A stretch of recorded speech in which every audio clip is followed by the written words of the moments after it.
Hi guys, welcome to our daily encounter. In Romans chapter 15, we have the Apostle Paul sharing with his readers, the church at Rome, his deep desire to come and see them that he had for a very long time. It says in verse 23, it says, "Since I have had for many years a longing to come to you." The Apostle Paul had a longing to come to the church at Rome, and this is something that was on his heart for years and a deep desire that he had. And as we think about this, there might very well be things on our heart that we have had, desires that we have had for many years of things that we wanted to do. And maybe it's things in connection to ministry, or maybe it's just uh, things that we wanted to do, people we wanted to meet, places we wanted to go, goals we wanted to accomplish. And these are things that have been on our heart. And it may not even be things that have been on our hearts for years. It may be things that have just recently come on our hearts, but these are these strong desires that come over us to do or accomplish certain things. And I think that the way the Apostle Paul handled this desire is very instructive. One thing the Apostle Paul didn't do was put on the brakes of his ministry and just stop everything. Says, well, I have this desire to go to the church at Rome, and just put on the brakes and just launch off into Rome and completely abandon everything else that he had going on, the calling that he had, the duty to take the contributions to the church at Jerusalem. He didn't just drop everything because he had this desire, then go launching off to go to this church at Rome. The Apostle Paul recognized that his life was driven more by principles and priorities than his own desires. And that's instructive for us, because oftentimes we might think that, well, if I have a strong desire for something or a strong impulse in a particular direction, that I should do everything possible to see that out, and that everything should be put on hold until I'm able to accomplish this desire that I have, and then maybe I'll go back and pick up where I left off. Or we might get in this heart, we might have a heart of discontentment and bitterness until we're able to accomplish those things that we desire.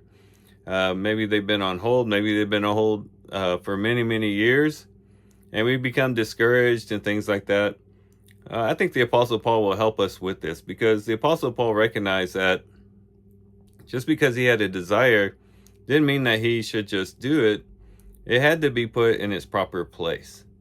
The Apostle Paul knew, for one, that he had a calling to fulfill.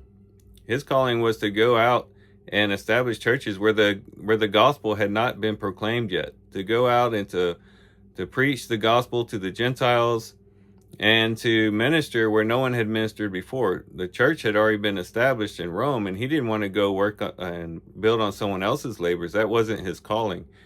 He was a planter, and others can come and water, but the Apostle Paul was the one who was planting, and that was his calling.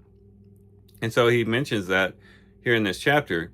But he also mentions that he has this duty, this responsibility to take the contributions that he was gathering as he was making his way through the various churches to Jerusalem, and he wasn't going to lay that aside just because he wanted to go to Rome, even though he was already in an area that he would have been closer to Rome than if he goes all the way to Jerusalem and then travel all the way to Rome. It would be really delaying his being able to fulfill this desire. But he knew that there was a duty, a responsibility laid upon him, and he had to see that through before he could follow his desire to go to Rome. And that's something that's important for us to remember. There's nothing wrong with having a desire to accomplish something or to go somewhere or see someone. Nothing wrong with that, as long as that doesn't take the front seat and usurp everything else and overtake everything in our lives. We have to keep everything in the proper perspective and the proper priorities. You say, Lord, first I want to fulfill my calling. I want to fulfill the service and the work that you've put before me. I want to see that out. If there's any duties or responsibilities that the Lord wants me to accomplish or that I need to accomplish, then I must see those things through. And then once I've fulfilled God's desire for my life, and I've prioritized the proper responsibilities that I have, then let me consider going after this particular desire and chasing that down. The Apostle Paul does eventually get to go to Rome, but he knew that if he did it in the proper way, in verse 29, he says, "And I know when I come to you, I will come in the fullness of the blessing of Christ." If he does it in accordance to the will of Christ, he will show up in the blessing of Christ. The same thing is true with us and our desires and our aspirations and the things that we want to do in this life.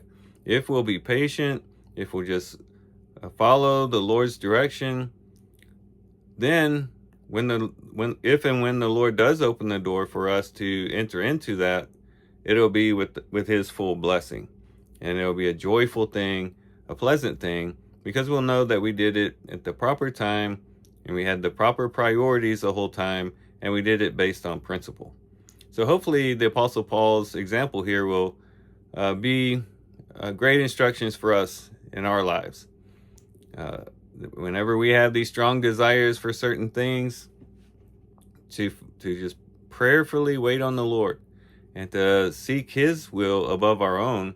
And if it is his will that we are able to do these things, then we do it, all the while remembering that we are in submission to him, that we have made the commitment to deny ourselves, take up our cross, and follow him. And when we do that, then we will come with the full blessing of Christ. So here's some things we can reflect on and think about as we do our reading today. With that, guys, I do thank you for watching the video today. Hope you guys have a great day. Love you guys. God bless.